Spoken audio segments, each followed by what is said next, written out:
recording? Yes.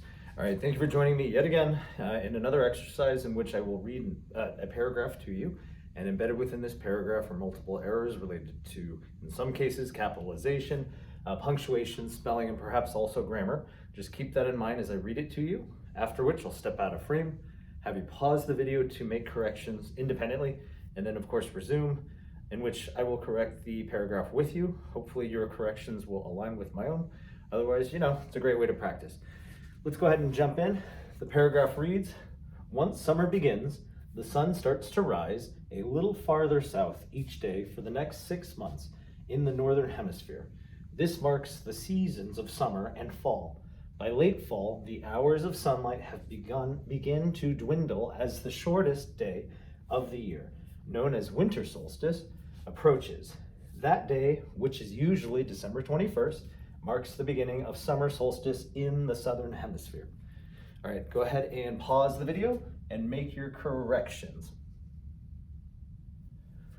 Alrighty, since I am moving and shaking, is it still recording? Yes, it is. We are ready to correct. All right, so at the beginning of any sentence, of course, you're going to want to start with a capital. So I'm going to go ahead and capitalize the word once at the start. Once summer begins, pause. The sun starts to rise a little farther south each day for the next 6 months in the northern hemisphere. Northern hemisphere is considered a proper noun since it refers to a specific region on Earth. So northern, capitalized, hemisphere, capitalized, period, because we've ended or completed our thought, which means the next sentence should also start, in this case, with a capital. So this, capitalize the T in this. This marks the seasons of summer and fall, period, complete thought.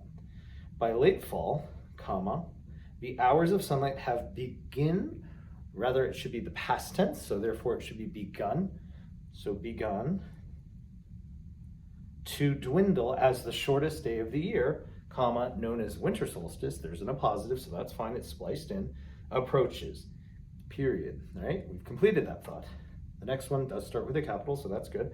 That day, comma, which is usually December 21st. So now here we've created or spliced in this detail, which which adds detail, in this case, to that day, the one we're referring to. In this case, contextually, December 21st, marks the beginning of summer solstice in the southern hemisphere. And again, we've got a proper noun referring to a specific region on Earth. So both parts need to be capitalized. And of course, it looks as well that it is ending with a period, so that is good to go. Alrighty, hopefully you found this exercise helpful, albeit very quick. If you did, I would very much appreciate a like, and if you haven't already, please subscribe. All right, thank you for joining me.